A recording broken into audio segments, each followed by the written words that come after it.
My name is Peggy LaPointe, and this is Talking Trash, a Green Tips podcast, a chance for me to dive into the world of environmental issues by talking to people in business, government, and nonprofits, folks knee-deep in the field of sustainability. Episode 62 features Liz Zavodsky, Executive Director of EcoChallenge.org. We are looking at the 50th anniversary of Earth Day, which is pretty cool. I mean, 50 years ago, who would have thought that we still honor and celebrate Earth Day, but B, people are still actively involved. It's really exciting. And not only are people actively involved, it's still growing, and it's growing globally. People are catching on to this more. There's more and more groups of people coming together to say, hey, let's do something for Earth Day that we haven't ever done before. So I agree with you. It's a really exciting time and a really exciting year to celebrate this. Now, it is exciting time, but we know, unfortunately, that activities and events are going to, be canceled if they haven't already been canceled. Will certainly be limited in scope, and I think people are going to have to be a little bit more creative then in how they honor Earth Day and Earth Month. So, with that in mind, I mean, this is a good time to focus on Earth Day Eco Challenge, which kicks off on the 1st. Correct. And I agree. It's a different time than all of us anticipated. And because of the significance of the 50th anniversary of Earth Day, there were so many events happening, so many in-person things that we wanted to support and promote, and that I know communities around the world were doing. And you're right, so many of those have now been canceled. We at EcoChallenge.org are still going to offer our Earth Day Eco Challenge because it is a virtual experience. However, that for those of you familiar with Eco Challenge platform and Eco Challenge events, we do encourage face-to-face and very communal actions for us to take out and about in our communities. We want to immerse people in taking action for the environment in many ways. But as a result of this time that we're in, and as a result of these shifts that need to be made for social distancing and for the health and well-being of our communities right now, we have shifted our actions as well. And so we're going to be focusing more on actions that we can take when we're at home together within our own households, actions we can take online to learn more, and actions also around resilience. We just literally yesterday added a resilience track for us to begin to think about resilience in a different way, especially in a time like this when we're all in uncharted waters and going through it for the first time. And I love that you guys have been able to refocus and shift some of these challenges. We were just talking before the microphones came on. I consider myself a pretty resilient person, and even the most resilient of us, and I'm not necessarily the most resilient, but even the most resilient of us are feeling the anxiety and the pressure and just the sadness. I think sadness is a good word of, not being face to face with our coworkers and with our friends and losing out on that community. So I think that's absolutely fantastic. So tell me some of the challenges. Let's focus on different groups. I mean, for adults, what are some different things that you suggest or others have said this would be great for folks to focus on for all of the Earth Day Challenge, which, by the way, is April 1st through the 22nd? Yes, and some of the actions that we want people to take are around educating themselves and getting involved in a water justice movement. What does water justice look like in our region and in our communities? Something that a whole family could do or adults could do, depending on what the documentary is watch a documentary about food sovereignty, understanding what that is, understanding food sovereignty within our regions and within our communities as well.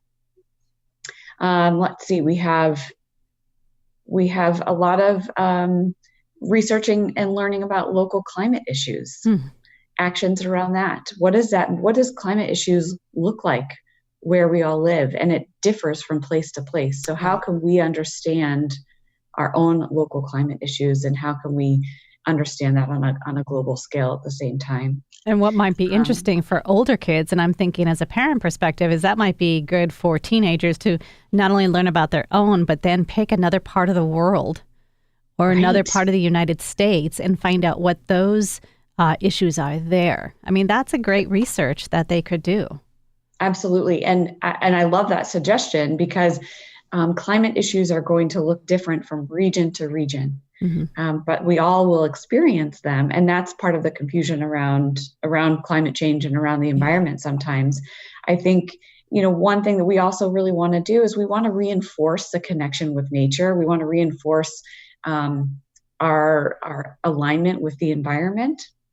And so we do have an action around spending a few minutes outside every day. Mm-hmm. If we are shelter in place, or if we're social distancing, and you have a courtyard where you live, or you have a backyard or a front porch, can you still take a moment and be outside in a safe and healthy way during this time, and let that sink in, and disconnect from technology, but be outside and understand and feel all of that of the connection there that we might have. Right. And, currently, as we're talking, there is no shelter in place ordinance, but as we all know, those things can change on a dime. So by the time that we're talking, likely we will be, or by the time this airs, rather. And everyone's outdoor space looks different. Some's very limited, but thankfully, from what we're seeing in the draft, people will still be able to go out and go for a walk. So, maybe notice different things in nature. If you're taking your children for a walk, you can talk about different aspects of nature and discover new plants and that sort of thing. Absolutely. Other actions that we might have within the wildlife category could be fun for kids and adults together. One of them is research a wild animal. When was the last time we researched a wild animal? And maybe some students do this already in their classrooms, but depending on the grade or age that we are, that might be something fun to do, and think about, well, what did I think that I knew about this wild animal, and what do I know now based on the research that I've done? Look at the benefits of biodiversity and understand our connection to biodiversity a little bit more. So there's a lot of education actions. There's a lot of still actions that we can be smart about. If we do need to go to the grocery store for those essentials during this time, we still want people to use a reusable bag. We still want folks to understand the greater connection to that. Support pollinators, thinking about when you do get to plant your garden, how can we support pollinators within our choices if you do plant a garden, whether it be a container garden on a balcony or on a windowsill or in a backyard. We want people to continue thinking about those actions and those connections that we can take. And, the categories this year for Earth Day Eco Challenge are very different than what we've offered in the past. As I said, we have a resilience track. We have a category focused on freshwater, on wildlife, food, people, forests, oceans, and climate. And these are all, we chose these actions or these categories because we want people to resonate with what we want to protect, mm-hmm. and what we care about and what we want to learn more about. So they're new actions and new ways of looking at our connection to the world. Well, I think a lot more people are cooking from home, mm-hmm. Still doing takeout here and there, but more people seem to be cooking and baking. And so keeping on this kid track, because this is what I'm hearing from a lot of my friends who are parents. We have our kids home with us until at least the end of April. And keeping our kids involved, many of us have had contact from our teachers about, different learning plans and things and suggestions for them on what they can do. But I love all of the things for the Eco Challenge that parents and kids can do together and have it be part of their learning every day. The food aspect in particular, where kids, depending upon their age, can get involved at varying ways in these choices and these challenges. So any other ones, that you can think of off the top of your head that would be great for different age groups? Weekly meal planning. Yeah. Get involved in what do we want to have this week? How are we going to do that together? Can we try a new recipe together and cook together? If you have multiple kids, can each kid have a different day of being involved in the meal plan and feeling that sense of pride, continuing to reduce food waste in this process as well. One of our actions, it's a newer action, is learning about expiration dates. So around food waste, what does that actually mean? And especially in this time where things are a little uncertain and we might not want to go to the grocery store as often, how can we be smart about our food choices? So I think that's a real great one to do with families, is get involved together in the kitchen, and planning and what you want to do, what you want to eat. See, I think this would be great. Sorry to interrupt you. I think this is great because, and I just think of this again as a parent with my parent hat on. We're going to run out of things, ideas, and we're going to be scrambling for things to do. And I just love all of these eco challenges again that are great for so many different age groups. And so, yeah, I want to go check these out with my kids. We've already started the baking together and meal planning and that sort of thing, but I think that's what's exciting to me. Again, we can make the best of this time, help ourselves and help our kids sort of learn. Absolutely. There's also, we want to encourage that connection with people and the connection with the environment, as I shared. And we also have an action around, can you connect virtually? How do you maintain your community? How can you talk together and share this time and really care for one another? Because this is a stressful time for people when we're hearing that we might need to really stay indoors and practice social distancing. So we don't have that network, but how can we continue to connect in meaningful ways and see each other during this time as well? And so we want to encourage that also, which might feel very different for an eco challenge, but it's something that we want to support and encourage, because right now connection to one another is very, very important. Yeah. Tell me about the resilience aspect of this year's Earth Day Eco Challenge. Yeah, so the resilience part is really about learning.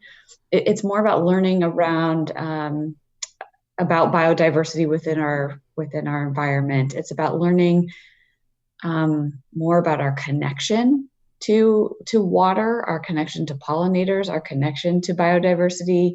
It's about learning more around how our food choices are connected to the world around us.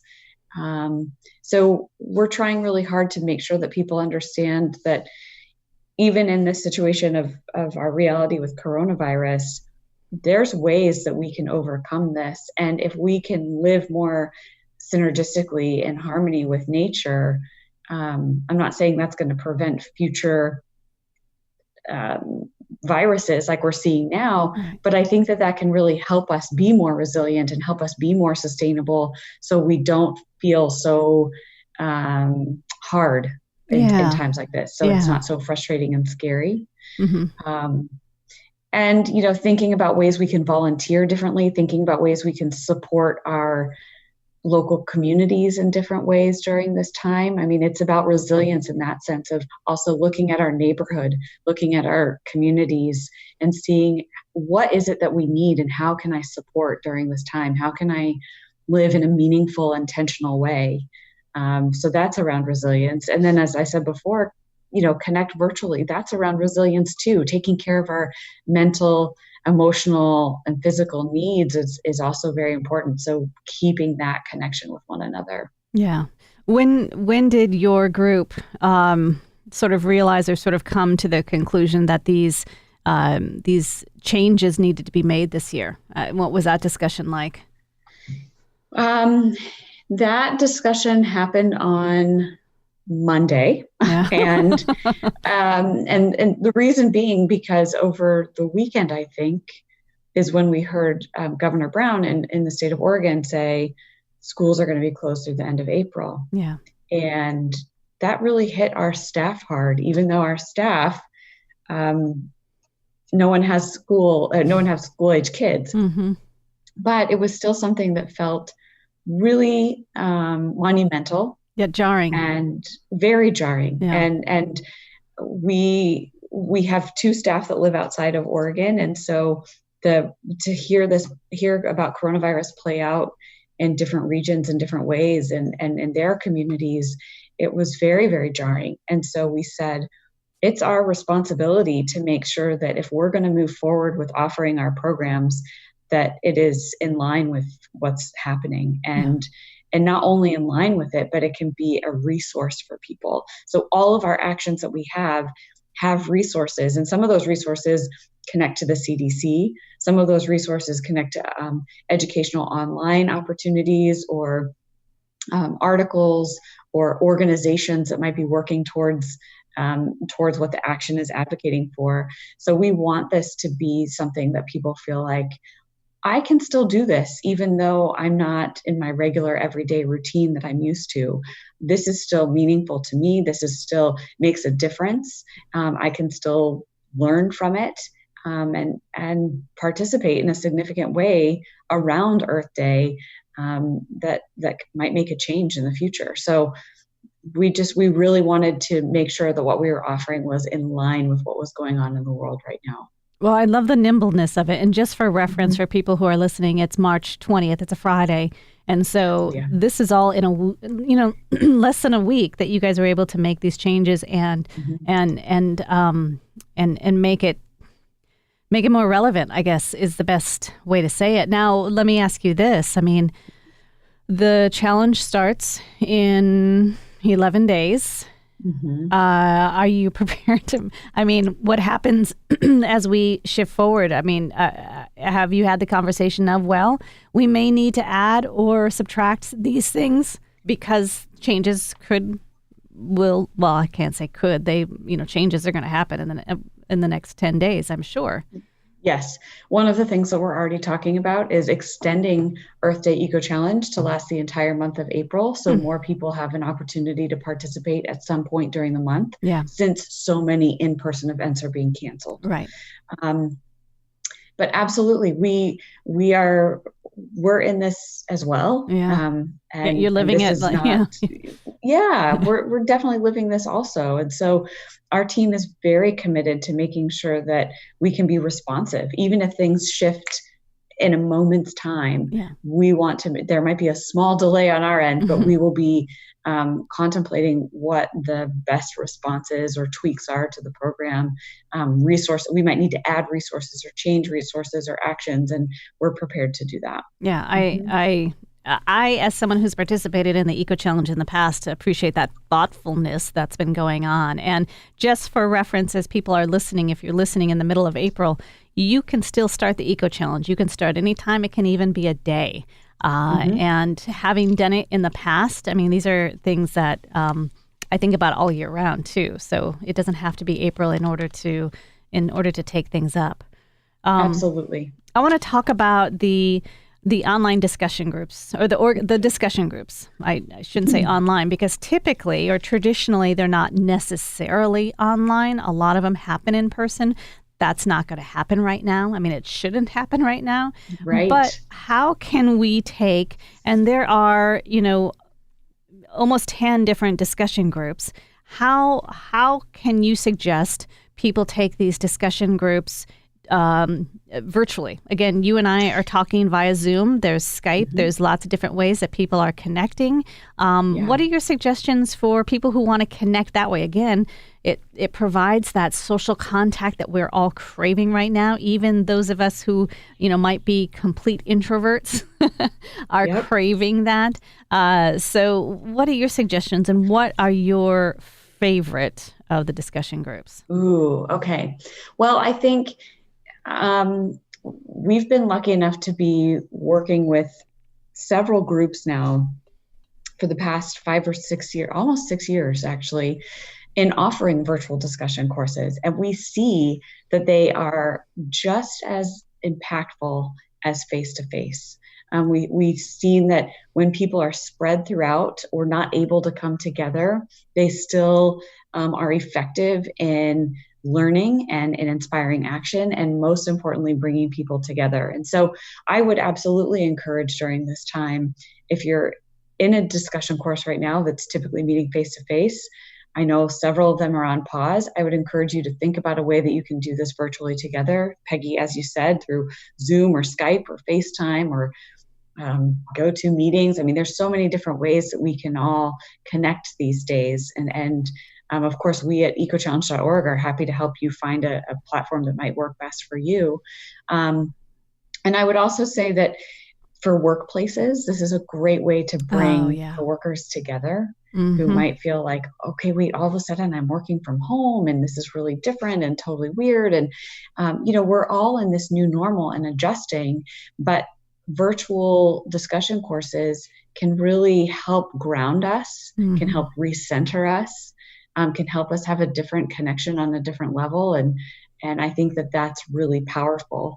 I would say, particularly for the times that we're in right now, Choices for Sustainable Living is a fantastic discussion course that covers a wide range of topics, from community to transportation to food to water, consumption in the economy, a lot of things that are going to be on people's minds right now. Yeah. The other one is we actually just revised our Seeing Systems, Peace, Justice, and Sustainability discussion course book. That first came out in 2014. It's literally brand new with a revision. I think it's also very timely. I think it's an important conversation and topic to be had. So those two are excellent ones to consider. But as you said, we do have a library of them. Yeah. Reconnecting with Earth around Earth Day. We have one that has a lot of classical writing in it around the environment. And that's always one that's great to immerse yourself in, especially in this time of spring coming and summer coming, and just making that connection again with the planet through those readings and those conversations, I think can be pretty moving for folks as well. So we have two based on food, but Choices for Sustainable Living and Seeing Systems, I think are real powerful tools for this time that we're in right now that can bring people together in a meaningful way. I think that's a good place to end. I will have a link for Eco Challenge on our website. My last question, Liz, how are you staying resilient and staying healthy, both mentally and physically, as you're getting ready to welcome your first child in a few months? Yeah. How are you? Share some of how you are staying centered, if you will. Yeah, thank you very much. I would say for me right now, it's a sunny time in Portland. So I am getting outside and making sure that I can have some fresh air and sunshine on my face every day, whether that's just taking a walk around the block in my neighborhood. But I think that's very important to stay grounded in that sense. I've had virtual non-alcoholic happy hours because I'm pregnant. So I've been drinking my bubble water. But we've had virtual happy hours with my family who live outside of the state. And actually, my neighbors, I'm a part of a book club with my neighbors, and we have to cancel due to the coronavirus. And so next week, when our book club is scheduled for, we're actually going to do it virtually and be able to see each other. And I can literally see all of their houses around me. Yeah. So taking those moments of making this fun ways to connect and being creative, it's really helping me. Yeah, I bet. Liz, thank you so much. I can't wait to see pictures of your new baby soon. And take care, and we'll talk soon. Thank you so much for this opportunity. Be well. You too. Thank you for joining me for my conversation with Liz Zavodsky, Executive Director of ecochallenge.org. If you've missed any of the previous podcasts, you can find them at our website at KINK.FM. Be sure to like and subscribe to Talking Trash, a Green Tips podcast on iTunes, Google Play, or wherever you're listening. Talking Trash is a podcast series featuring people in business, government, and nonprofits, and sometimes just regular folks in the Portland area and around Oregon who are having an impact in the world of sustainability.